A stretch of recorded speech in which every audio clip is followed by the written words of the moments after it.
Hello everyone, thanks for tuning in to the 7th Christmas 2020 update. So here we go again, it's time for another Christmas update. I promised you that once we got into the second half of November, they would start getting more regular, more frequent, and yeah, we're going to do them every other day now, right way through to Christmas. So the Christmas countdown is accelerating, and I shall bring you the 7th update in a moment.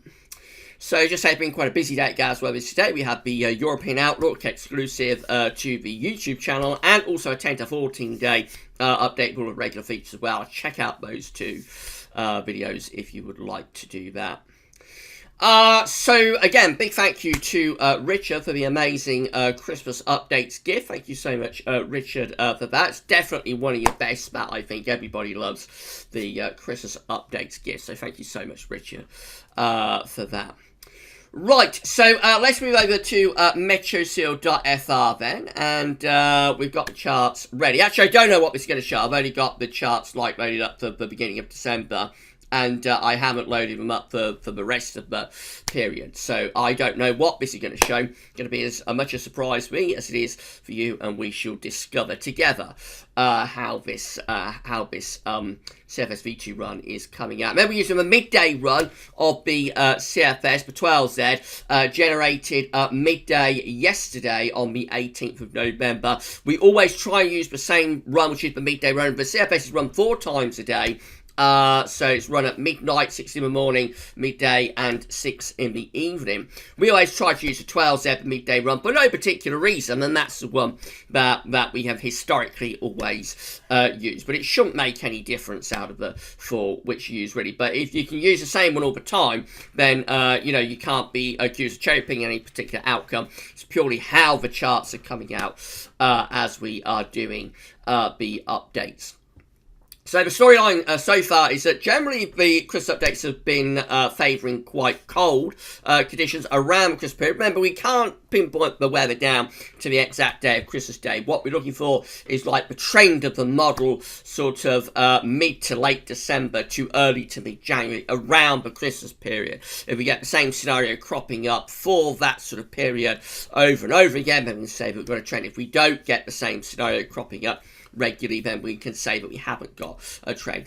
Like the beginning of these Christmas updates, I think the trend has been towards a colder Christmas, or a colder period around the Christmas period, I suppose. And of course, we had that very, very cold and snowy 5th update that we did on Sunday. It was a historic update, and yeah, so we had that with the 5th update. The last one though was so much milder, and also very, very stormy as well. So that I read the comments, and I know that after the 5th update, that was a letdown for so many of you. We will find out right now what this 7th update has to say. If you are enjoying the Christmas updates, by the way, please can you like the videos and subscribe to the channel as well. We're on the grind to 9k subscribers, so if you can, give us a sub and tell your friends about the Christmas updates as well and get them to sub, then that'd be absolutely great. Thank you so much, everybody, for doing that. And of course, leave us a comment as long as it's not, as long as it's a kind comment. Leave us a comment, let you know what you think about this Christmas update. Right, so beginning on the 1st of December, high pressures over top of the country. It's mainly dry, fine, but cold. There will be overnight frost with that area of high pressure. Let's see what happens then. So we go through the opening days of December. We take that high pressure to southern Scandinavia. We start to pull in easterly winds. That's quite a cold easterly wind, actually. It could start to bring some snow showers into southern and southeastern parts of the country. I certainly wouldn't rule it out. It looks pretty cold on those easterly winds in the opening days of December. It's not a beast from the east because the high pressure over Scandinavia is not far enough north for that, so it's not extremely cold.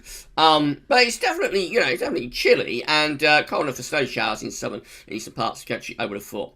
Let's run on further through the first week of December. So here we go, Ben. Staying pretty cold, really, through the first week of December. High pressure sort of repositions, reorientates itself out to the west of the country. Also, we're going to try putting down some cold northerly winds. So what's going to happen here? We've got a very, very cold pool of air sitting over Scandinavia, by the way, on the 7th of December. Severely cold there and into northwestern Russia as well. It's just on the periphery of that, but this is a cold area of high pressure. Will certainly be producing some very significant overnight frost. All looking very interesting, I have to say, this for this first week of December. Let's see what goes on after that then.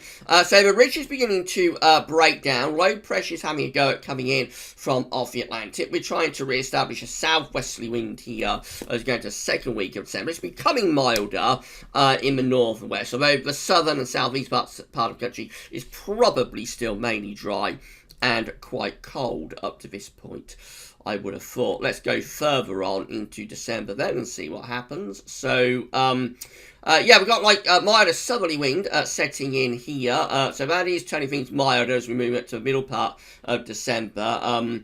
But it looks like we're going to try and pull down a cold northerly again, actually. So we're up to mid-December now. We're taking the high pressure, or building a high pressure back in the middle of the Atlantic. That's what's called a mid-Atlantic ridge. It's going up towards Greenland. There's a cold front through here. Behind that, the air from the north would be very, very cold. So do we get a northerly plunge? Let's see what happens. Yeah, we are introducing like northerly winds. So into the middle part of December, becoming much colder again, with winds turning into the north. Low pressure is down to our south as well. So we've sort of got the wind in from the east to northeast here, but the air is originated from the north. Anyway, it is cold. You know, that is a properly cold east wind that we've got there. We'll be bringing in snow showers to northern and eastern parts of the country. Of course, if this area of low pressure gets any closer, that could start to threaten some proper heavy snow into the south. So here we go. The 7th update looking a lot more promising for cold running up towards Christmas. What's going to happen next? Let's see. So we're at the 18th of December. We're bringing a bitterly cold easterly wind with high pressure towards Iceland and Greenland. Low pressure is off the coast of Portugal. Winds are in from the east. That easterly wind would be very cold. We'll be bringing lots of heavy snow showers to particularly eastern parts of the country. This low is interesting, threatening down here to the southwest. Is that going to have a go at pushing northwards for Christmas? Let's see. So we really are, look at that, we really are strengthening the gradient there on the 19th of December. A gale force easterly wind. That is a bit of a beast from the east, actually. That's a beast from the east there, I think. 19th of December, gale force easterly winds, and low pressure is to our south, getting ever closer. That will be bringing heavy snow and blizzards potentially into southern parts of the country. Bitter cold as well. So here we go again. Another really interesting Christmas update tonight. Right, we're up to 20th of December. Again, easterly winds looking bitterly cold with more snow being driven in from the east. This low pressure is producing, or would be if it came off, would be producing an absolute dump of snow across England and Wales. It's 21st of December. That'd be an absolute dump of snow across England and Wales there. What's going to happen after that? We're keeping the wind in from the east, actually, so it's staying cold. I mean, it's not as brutally cold as it is like in the days before, but the wind is in from the east. The low pressure is actually moving away, so it's lost the battle. That low pressure, remember, is trying to bring milder air up from the south, so the low pressure has lost the battle. That's slipping away. We're building this high pressure in across the country. Now, this, of course, will be over very frozen and snow-covered ground by this point. So as we run up to Christmas, we're looking at mainly dry weather. There wouldn't be much snow around as we're under high pressure, but it would be very cold, and of course we would be snow-covered after those earlier easterly winds and blizzards. So that's Christmas Eve. We're under high pressure then, mainly dry, but very cold and frosty with snow-covered ground across many parts of the country. That's Christmas Day. Again, we're under high pressure on Christmas Day. Mainly dry, cold, frosty and snow-covered. For Christmas Day, it will be one of those days where the sun is absolutely sparkling and the sky is like a clear blue gin clear sky. But, of course, it will be very cold and temperature will probably stay below freezing all day. and nights will be very frosty as well. Right, let's move on beyond Christmas then, see what happens. I think we can say, but, you know, had another really interesting update, but whatever happens after it. So, Boxing Day, high pressure but ridge is still maintained, so still very cold, mainly dry and frosty, still with snow-covered ground. Now, low pressure going to have a go at coming in from off the Atlantic, I think. So, here we go. We're after Christmas now. Low pressure is trying to come in from off the Atlantic Ocean. Of course, it's coming into that cold air. It is struggling, so that will be another snow event there just after Christmas. So what's going to happen now? So the cold is still hanging on. This is another cold ridge that's developing just to our east. So there's a bit of a snow event again around the 27th of December. That fails. That attempt to bring milder air in off the Atlantic fails, and we stay mainly dry, cold, and frosty with that sort of weather. New Year's Eve, we're trying to bring low pressure back in off the Atlantic again. I think this one is going to be a little bit more successful, but it is coming into cold air, so it's probably another snow event on New Year's Eve, but this time looks like the Atlantic is breaking through, so this would be like a messy breakdown, heavy snow moving in from the west, and then probably a transition back towards rain later on. And that kind of thing. By New Year's Day, first day of 2021, we're into a westerly wind then, so the air is coming in off the Atlantic.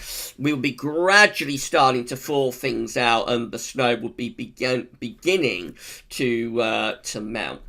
Let's just run on through the first half of January, see what happens. I think, because we've got purple colours turning up south of Greenland, so I think this is going to start to turn a lot milder and stormier, but let's see what happens. So, running through the first week of January, here we go. The westerlies, southwesterlies are breaking through, turning wet, windy, very stormy, actually. Not particularly mild. This is coming from Greenland, the air, so it's quite cold, but it's very stormy. Look at those purple colours. Wow, we've got extreme stormy weather there going on through the first half of January, and obviously because we've broken out of the northerly and easterly winds, it is a lot milder, but would still probably be cold enough for snow. It's cold zonality, call this cold zonality, so in the north anyway will be cold enough for some snow showers.